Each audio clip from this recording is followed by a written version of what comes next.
right, let's dive in. This time, we're going underwater, exploring the world of scuba detecting with the Nokta PulseDive. Ooh, sounds exciting. It is.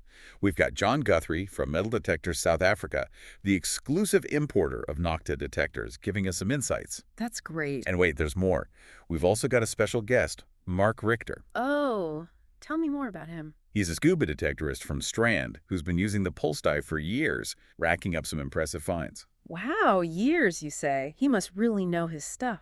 Exactly. Get ready to learn about finding lost jewelry, what they call gray gold, lead sinkers, Ah, yes. and maybe even some real treasure, all while enjoying the beauty of the ocean. Combining treasure hunting with the peacefulness of the ocean? Sign me up. And with the pulse dive, it seems more accessible than you might think. Right. You don't need to be a deep sea diver to find amazing things. So, about Mark, he's been using the PulseDive for over 2 years. And get this, he even dives at night. Night diving. That's interesting. What's the story there? Well, Mark is a real ocean enthusiast. Surfing, diving, you name it. He's turned this passion into a unique hobby. And he actually finds that night diving offers a special advantage with the PulseDive. Really? How so? It's the built-in LED light. It becomes super visible in the dark, guiding him to targets he might miss during the day. Oh, that makes sense. It's like he's using the darkness to his advantage. Absolutely. Yeah. But before we get carried away with the adventures, let's take a step back. For those who might be new to this, what exactly is the Nokta PulseDive? And what makes it so special for underwater treasure hunting? Okay, so the Nokta PulseDive is a pretty versatile tool. You can get it as a 2-in-1 set, which includes both a scuba detector and a pinpointer. Handy. Yeah, or you can just get the standalone pinpointer if that's all you need. Options are always good. Right. Either way, it's waterproof up to 60 meters, which is pretty impressive. Wow, that's deep.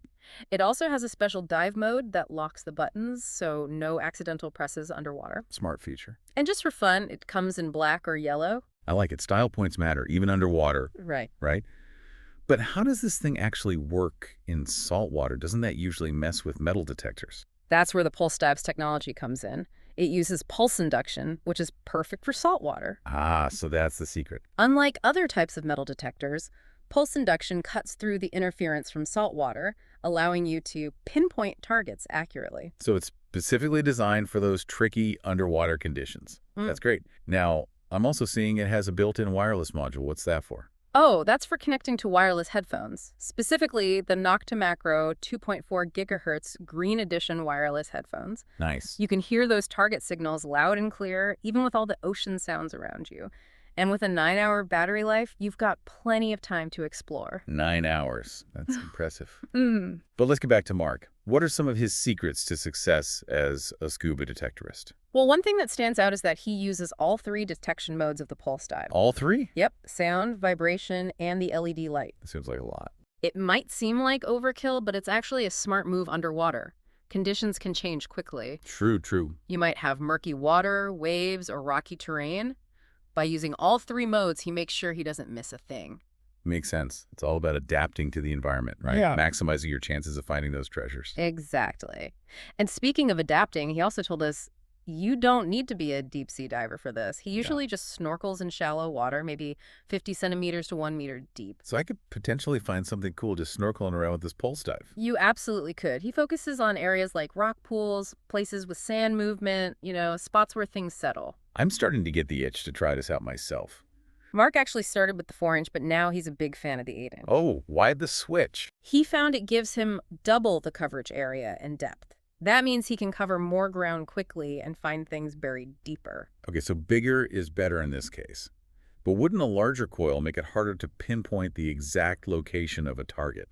That's a good question, and it's something Mark has a tip for. He recommends using what he calls a fanning technique with the 8-inch coil. A fanning technique. Yeah, it's basically sweeping the coil back and forth in a slight overlapping pattern. This way, even if a light target like a ring gets moved a little by the current, you'll still hear it as it passes the edge of the coil. Clever. I love these little tricks of the trade. I imagine there's a bit of a learning curve to using the larger coil effectively. There is, but Mark has another tip for that too. He says to hold the 8-inch coil a bit further from your body than the 4-inch. Why is that? It helps avoid picking up on any metal you might be wearing, like your wetsuit zipper or a GoPro mount. Ah, so you don't want to get false signals from your own gear. Makes sense. It sounds like Mark's really mastered scuba detecting with the pulse dive. He really has. Speaking of mastering, let's talk about how he keeps his pulse dive in great condition, even after 2 years. He's got some great maintenance tips for anyone thinking about getting into this hobby. I'm all ears. I love making things last, especially when it comes to good equipment. Well, Mark's golden rule is rinsing the pulse dive with fresh water after every dive. Makes sense to combat that salt water. Right, exactly. Salt and sun can be damaging. What I do is when I finish diving, okay, I rinse with fresh water. It's a golden rule. Use fresh water. Sun and salt destroys. Yeah, so Everything. even with your hobby detector, if you've been on the beach, even if you haven't been in the water, get home, spray that thing off with fresh water. You have to do that to make it last. Yeah. He also says it's super important to brush off any sand or grit regularly, especially under the coil cover. Good advice. Anything else? He recommends lubricating the O-rings with silicone spray. Not petroleum-based products. Nope, not for this. Silicone spray to keep those O-rings in top shape. And here's a pro tip. He protects the pointer tip with a blob of epoxy Epoxy? What for? to prevent wear and tear. It helps ensure the copper coil inside stays dry and functional. That's pretty ingenious. It's amazing how these small details can make such a difference. Absolutely. And I just wanted to mention that John Guthrie from Metal Detector South Africa told us the Pulse Dive is one of their best sellers. Oh, really? Yep, they have both the 2-in-1 set and the standalone pinpointer available on their website. Great to know. We'll make sure to include their website in the show notes. Perfect. So, are we ready to dive deeper into Mark's adventures and the world of underwater treasures? Absolutely. We're just getting started. Back again for more underwater treasure hunting with the Nokta PulseDive. You bet. We were just talking about Mark and his dedication to keeping his pulse dive in great shape. But what about what he's actually found with it? Oh, get ready for some treasure envy. Mark's found some amazing things over the past 2 years. Lost jewelry, historical artifacts, you name it. He even pulled a kilo of silver out of the ocean. A kilo of silver. Seriously? No kidding. He actually said he had to sell most of it recently because it was getting too heavy to store. Imagine having that much silver just lying around. I can barely imagine finding a single silver ring. But let's not forget the gray gold, those lead sinkers. I hear Mark's a pro at finding those too. Oh, he is. He consistently pulls out 100 kilos of lead sinkers per dive. 100 kilos, each dive. Yeah, and get this, he even holds the record with his diving buddies for pulling out 220 sinkers in a single 4-hour dive. 220 sinkers. Yeah. That's mind-blowing. Doesn't he eventually run out of sinkers in the same spot? How much lead can one area possibly hold? You'd think so, right? But that's the thing about the ocean. It's constantly changing. Sand movement, currents, they shift the underwater landscape all the time. What might be empty one day could be a treasure trove the next. Mark told us he even found 2 gold rings in a spot where he'd only ever found sinkers before. See? That's what I love about this, the surprise. You never know what you might find. But before we get too lost in dreams of gold rings, let's talk about the 8-inch coil. Ah, yes. Mark's favorite upgrade. He can't stop talking about how much more efficient it makes his dives, double the area, greater depths, you know the drill. But like we said before, there's a bit of a learning curve with the bigger coil. Right, the fanning technique, and holding it further from the body to avoid those false signals. Any other tips for mastering the 8-inch coil? One more that's important. Mark really emphasizes good buoyancy control. Being able to hover comfortably in the water without touching the bottom. Right, makes sense. If you're always kicking up sand or bumping into things, you're more likely to miss those subtle targets. Plus, you could even damage the environment. Good point. It's all about being mindful and respectful underwater. But I gotta admit, I'm a little intimidated by the larger coil. What if I'm not ready for that commitment? No worries, that's the beauty of the Pulse Dive. It's designed to grow with you. Start with the 4-inch coil, get comfortable. When you're ready for more, upgrade to the 8-inch. And remember, John at Metal Detector South Africa can help you with all that. That's right. They're a great resource. But, we've been talking a lot about Mark's expertise. How did he even get into scuba detecting in the first place? It all started with curiosity. He's always been fascinated by the ocean, spent a lot of time swimming and snorkeling. Sounds about right. One day he saw someone metal detecting on the beach and thought, can you do that underwater? I love it. That simple question led him down a rabbit hole of research, and, well, he was hooked. That's amazing. Sometimes the greatest adventures start with the simplest questions. But I bet there's more to it than just curiosity. What was it about scuba detecting that really captured his imagination? For Mark, it was the perfect mix: adventure, discovery, and a connection to the past. He loves the thrill of the hunt, the anticipation of not knowing what he'll find. But he also finds a lot of satisfaction in recovering lost items, helping people reconnect with memories. That's really heartwarming. It's like he's not just finding objects, he's finding stories. Exactly. One of his most memorable finds was a gold ring he found while diving at night. Beautiful antique ring with intricate designs. As he held it under his flashlight, he couldn't help but wonder about its history. Yeah. Who wore it? What's their story? Was it a lost heirloom? He might never know the answers, but that mystery, the possibility, it's all part of the allure. Wow, that gives me chills. Yeah. It's amazing to think about the stories these objects hold. It is. It's what makes scuba detecting more than just a hobby.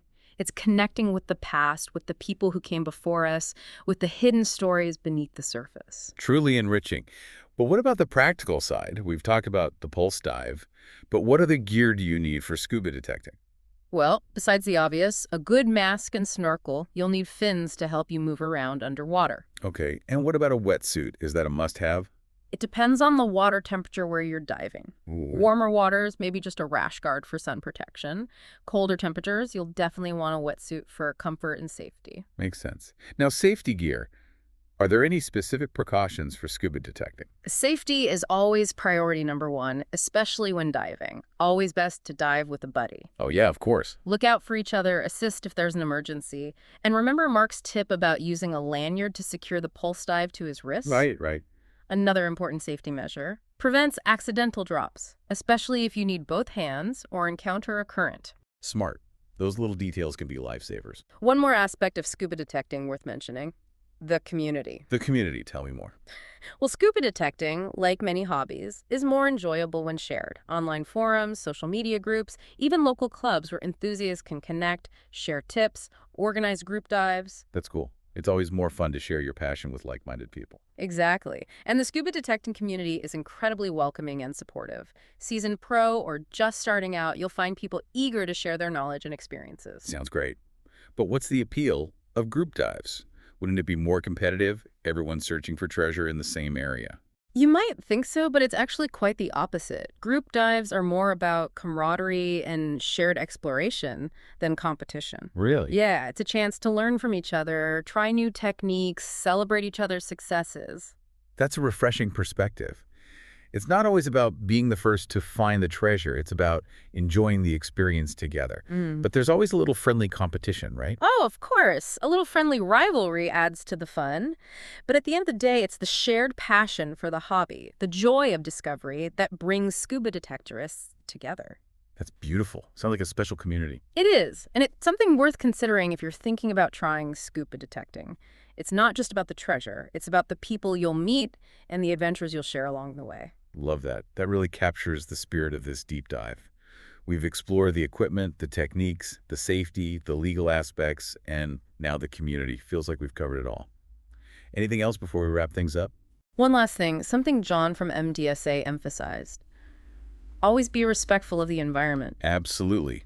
We can't forget the impact we have on the underwater world. Scuba detecting is a privilege, not a right. We have a responsibility to protect those delicate ecosystems, leave them better than we found them. We all have a role to play in protecting our oceans. Exactly. I think that's a perfect message to leave on. Scuba detecting, it's an incredible hobby combining adventure, discovery, and a connection to the past, but it also comes with responsibility. Let's ensure future generations can enjoy the underwater world just like we do. Beautifully said. I think that about wraps up our deep dive into the Nokta PulseDive and the world of scuba detecting. We've covered a lot, and I hope our listeners are feeling inspired. Remember, those treasures are out there waiting to be discovered. Grab your gear, find a buddy, and dive in. Happy hunting!